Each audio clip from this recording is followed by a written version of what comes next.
what do you think sets you apart from like those people? Like in the sense that like, you know, you're at a crossroads where you could either go back to corporate or you could pursue this business to grow the skills that you actually want to do. What do you think got you to a place where you're more willing to start a business, which is more like the path of most resistance versus just going back to a job? Can you tell me a little bit more about that? Yeah, I actually think like I'm one of the most risk averse people, and my entire life, like kind of growing up poor and so like I worked my entire life. And I worked academically, like I put a lot of effort into my academics because I believe that would land me to a better job and like be able to earn enough money. And so like I just always thought of my entire life in terms of career trajectory, where's the best like a company and like who's gonna pay me enough so that I can provide for myself, for my family, and for my my parents and things like that. So I think that would be to say like on the scale of like entrepreneur, like who would make it the most. I think I'm like really low on that scale, kind of very risk averse. But I would say I think the biggest thing that changed and like triggered for me was being in Schwarzman Scholars Program last year. And I think this is the reason why like environment is so important. Like we, like as individuals, we have certain beliefs and we can like execute our own beliefs and like our own schedules and things like that.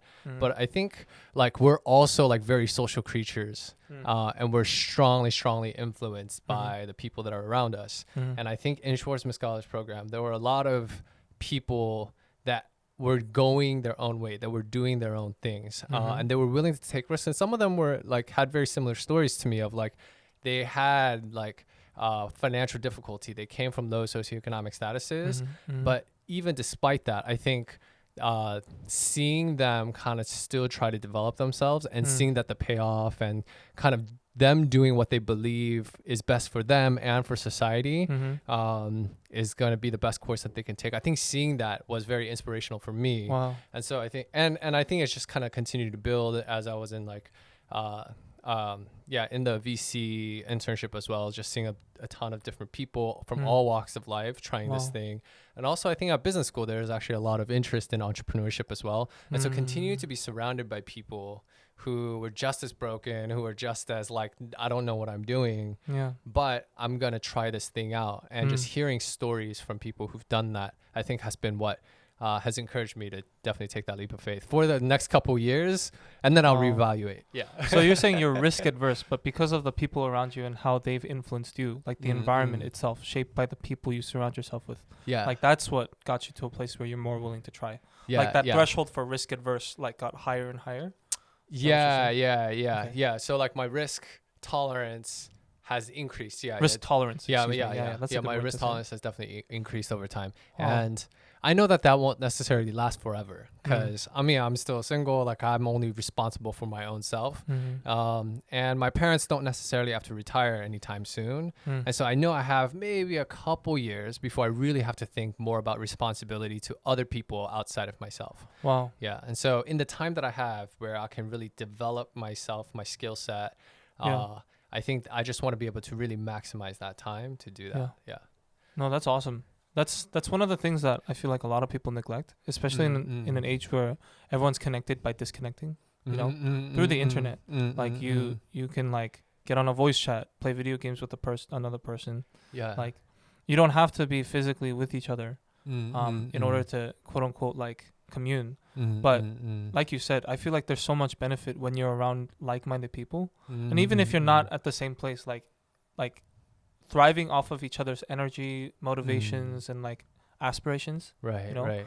Like that's so beautiful. Like one of the things I've noticed is that a lot of online people who like go next level, content creators, gamers, like even online business entrepreneurs, like the ones that level up are always congregating together. You've heard of like gamer houses, like entrepreneurial houses are a big thing. Like even specifically gamers, like high performance gamers. Like I know there are like literally like these like esport teams are like so crazy. They literally buy whole warehouses and literally turn the whole first floor into like a computer lab with like decked out computers. Like RTX like graphics cards. I don't know the specs, so don't fact check. But like but you know what I mean. Like literally they have like YouTube, they have a YouTube channel and like their office tour is literally like first floor like hundreds of computers, second floor you have like Twitch streaming labs, you have like scrimmage like rooms where it's like 5 in one room and 5 in another room. You know what I mean? It's crazy. Yeah. Like all these people who are leveling up are coming together.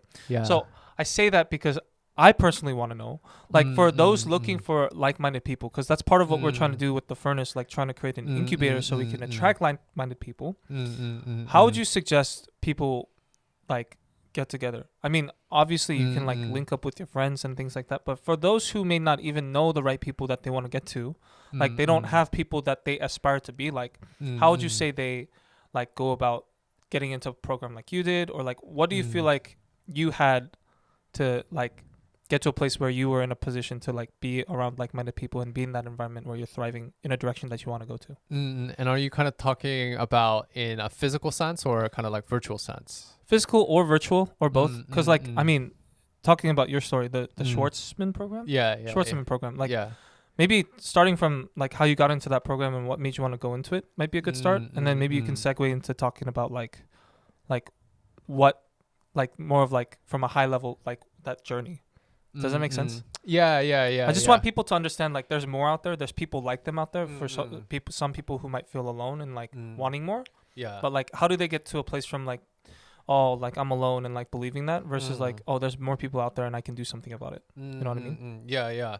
So I mean, I think the way that you brought up Schwartzman is actually really interesting and a good question, because I remember like when I recall why I applied to the program. So I worked in the first year that I was a software engineer. I had no idea what I was doing. And so like I learned a ton and I worked a lot. I probably like worked 9 to 9. Yeah. And part of it just like at home to learn by myself, because I had no idea what other engineers were talking about when I was in the office.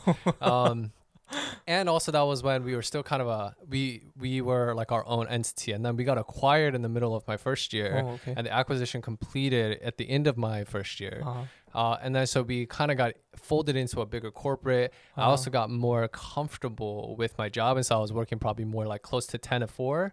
With like an hour of lunch with coworkers and then probably an hour of ping pong somewhere in there. So probably 4 hours of productivity in a day. And so like I just that entire year, I can see myself just like, and like I was living in DC and where like the brunch scene is big and like people kind of enjoy hanging out and like there's just kind of this sense of like, I don't know, like people are just like working for bigger paychecks and like maybe moving up the corporate career, like ladder, but like not so much like a greater purpose of like, I want to try different things. I want to become a master at this thing, or like I want to try and go change the world. I don't know. At least that was kind of my sense within the bubble that I was in.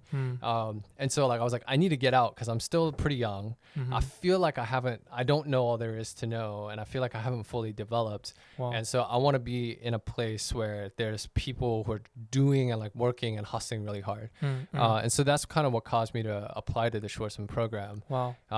And I think I did definitely get that. I think like just seeing people from all different walks of life, and I think just from all over the world. So it's around 40% US, 20% Chinese, and then 40% rest of the world. And so it's pretty diverse, and they try to select people that have like tried doing different things before, that have tried taking leadership positions, that have tried like starting up organizations and companies. And so so just being surrounded by those individuals, I think was really helpful. And so I guess if like someone wanted to, like if someone was kind of like in their day-to-day job and they kind of felt stuck and they have their like quarter life crisis, midlife crisis, and it's like, what am I doing with my life? I'm doing the same thing and I'm not necessarily getting better at anything. I'm improving as an individual. I do feel like there's so many opportunities now, and like people all over the world like is kind of like feeling this that a lot of people in their young professionals. And so I millennials. Think, millennials. And so I think there are definitely like different programs, incubators, just like startup like clusters where you can kind of get plugged in to try, and like just being surrounded by those people, I think will definitely change how you think, and maybe even just open up new possibilities that you haven't dreamed of before.